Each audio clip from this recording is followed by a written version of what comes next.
I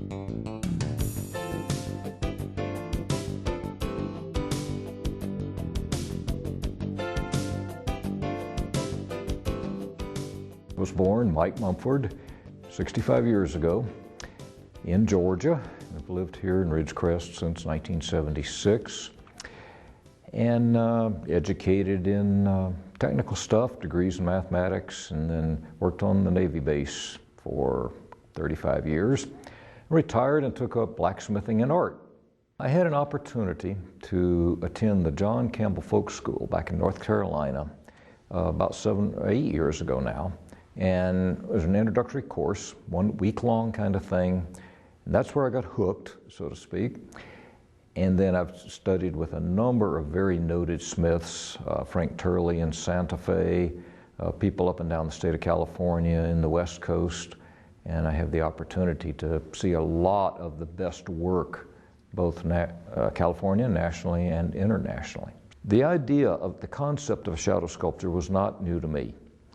The first one I ever saw, I was on a fishing trip in Colorado, in Loveland, which is one of the sculpture capitals of the world, and I saw a shadow sculpture in a gallery. It was a California artist, I don't remember who, but I was intrigued by that. And this is about 5 or 6 years ago.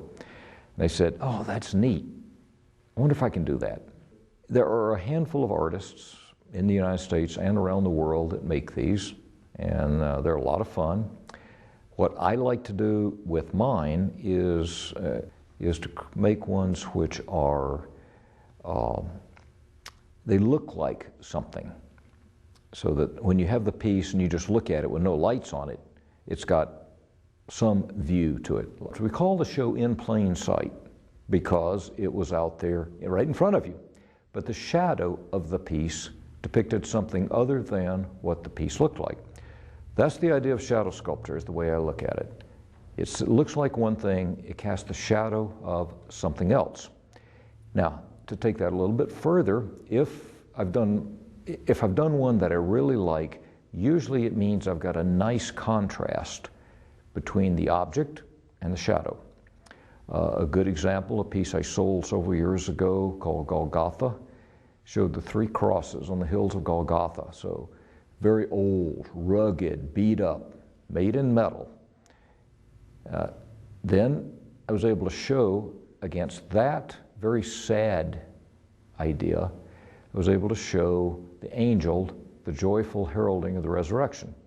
That's the kind of contrast of feeling that makes one, when I can do it, which I'll tell you, it doesn't always work, but when it works, it's a lot of fun to put together.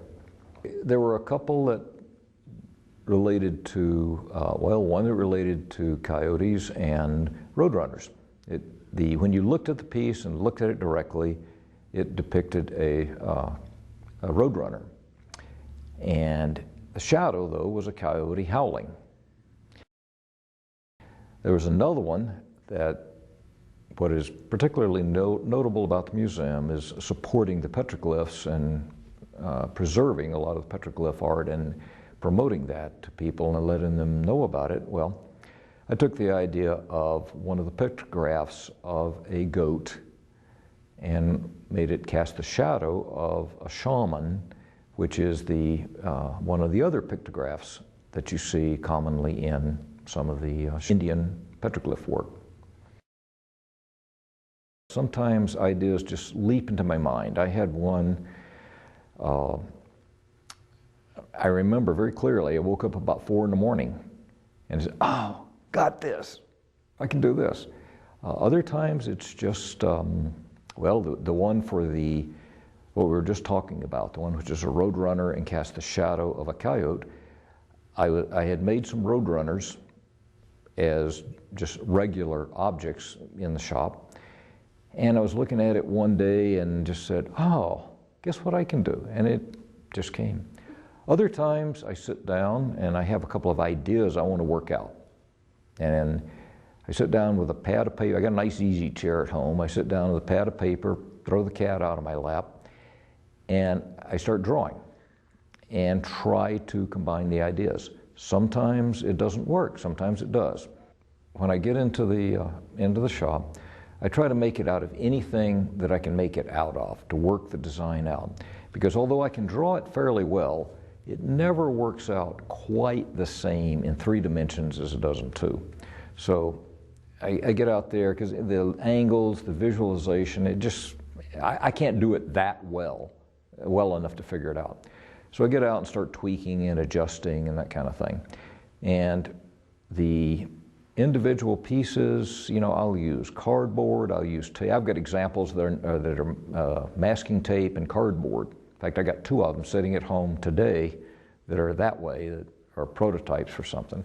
I use a lot of sheet metal. I go over to the store and buy rolls of, I don't know what they sell it for, but I buy it and cut it up and make models out of sheet metal. When I sit down to sketch it, I've kind of got a pretty good ability to visualize. So I can look at the paper, and basically what I'm able to tell when I'm working on paper is if the ideas that I'm trying to combine are going to work.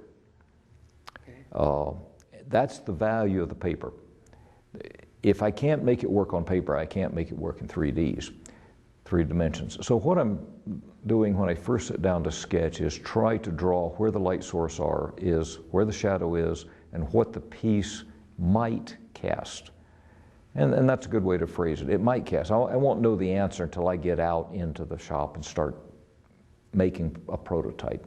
I consider myself an artist blacksmith, which means that I shape steel using a hammer on an old-fashioned way, using a hammer on an anvil. It's the idea of taking something that's cold and hard and unyielding and taking that and transforming it. And when I do things, if it works well, I'm able to create flow and emotion in this cold, hard medium. Now, it doesn't always work that way, but when it does, that's the kind of thing I like to do and enjoy doing. I'd like you, the viewer, to see something and say, and respond to it. And if you can, I've done my job. But as an artist blacksmith, what that really means is you're creating something by shaping metal. That's to my mind, the short-term definition of what I'm doing. I have ones I've been proud of, very proud of. Some I'm more proud of than others. And what that really revolves around is, was I able to create in your eye the idea, the feeling that I wanted to create? And if I can do that, like I mentioned contrasts, you know, my best ones, the ones I'm really most proud of are the ones that get that feeling into the viewer, and the viewer has that aha moment of, oh, okay, I see it.